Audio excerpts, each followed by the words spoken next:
लड़के ने धीरे से सीटी बजाई, चाहता था कि घोड़ा उसके पास आ जाए, लेकिन जोई लड़के का मतलब नहीं समझा और फिर भी बिना हिले डुले खड़ा रहा। लेकिन लड़का नाराज नहीं हुआ और धीरे धीरे जोई के पास गया और प्यार से अपनी बात उसे बताई। जोई को लगा लड़के ने समझ लिया, लेकिन साथी ने मजाक उड़ाया कि घोड़े कुत्तों जैसे आज्ञाकारी नहीं होते। अगले ही पल लड़के ने सीटी बजाई, जोई तुरंत उसके पास आ गया। यह देखकर उसका साथी पूरी तरह हैरान रह गया। उस पल से जब भी लड़के की सीटी सुनाई देती, वह आवाज की ओर दौड़ पड़ता। अगर वह पेड़ों के बीच छिप भी जाता, जोई उसे ढूंढ लेता।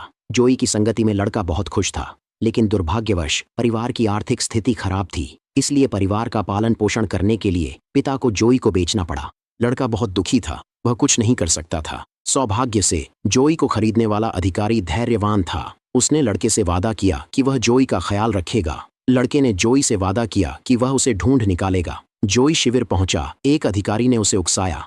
वह मानता था कि उसका ब्लैकथॉर्न जोई से ताकतवर है, लेकिन रॉकी सहमत नहीं था। उन्होंने दौड़ का फैसला किया। दौड़ शुरू होते ही जोई और ब्लैकथॉर्न आगे दौड़े। हालांकि ब्लैकथॉर्न ज्यादा ताकतवर था, उसे शुरू में बढ़त मिल गई थी, लेकिन जोई ने हार नहीं मानी और फिर आगे आ गया। जैसे जैसे जोई तेज दौड़ा, रॉकी ने दौड़ जीत ली। हालांकि अधिकारियों के बीच टकराव था, लेकिन ब्लैकथॉर्न और जोई के बीच दोस्ती हो गई। उस दिन उन्होंने अचानक हमला किया, लेकिन जर्मनों को खतरे का एहसास नहीं हुआ। घुड़सवार सेना को चार्ज करते देख वे घबराकर भाग गए, लेकिन जब उन्हें लगा कि जीत करीब है, वे जर्मन घात में फंस गए। खतरे का एहसास हुआ तब तक बहुत देर हो चुकी थी। दर्जनों बंदूकें उन पर तान दी गईं। आखिरकार उन्हें भारी नुकसान हुआ।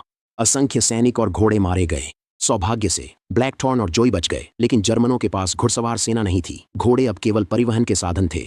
अगर उस समय कोई घोड़ा गिरता तो उसका अंजाम मौत था। अधिकारी ने ब्लैकथॉर्न को बदलने का आदेश दिया। सैनिकों ने दूसरे घोड़ों का सुझाव दिया, क्योंकि ब्लैकथॉर्न का बायां पैर बुरी तरह घायल था, लेकिन अधिकारी को जान की कोई परवाह नहीं थी।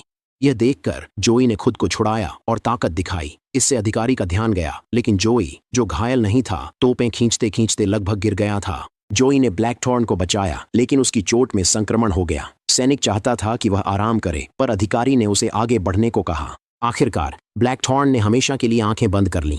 दोस्त की मौत देखकर जोई दुखी हुआ और ब्लैकथॉर्न के पास रुका। जाने से मना किया, लेकिन टैंक और करीब आ गए। नाजुक क्षण में वह टैंक से कूद गया और युद्ध के मैदान में दौड़ा। जोई गोलियों की बौछार के बीच पागलों की तरह दौड़ा। आखिरकार वह ब्रिटिश शिविर में गिरा, लेकिन जोई ने कभी नहीं सोचा था कि उसका मालिक अल्बर्ट यहाँ होगा, क्योंकि इससे पहले अल्बर्ट को मोर्चे से एक चिट्ठी मिली थी। रॉकी के मरने की खबर ने उसे परेशान किया। उसने साहसिक फैसला लिया। वह सेना में गया। हैरानी की बात है, जोई उसके पास आ गया। फिर एक मेडिकल जांच के बाद डॉक्टर ने कहा कि जोई को टिटनेस हो सकता है और वह जल्द ही मर जाएगा। दवाइयों और समय बचाने के लिए डॉक्टर ने गोली मारने की सलाह दी। जैसे ही उसने निशाना साधा, अचानक सीटी बजी। जोई ने भीड़ की ओर सिर उठाया।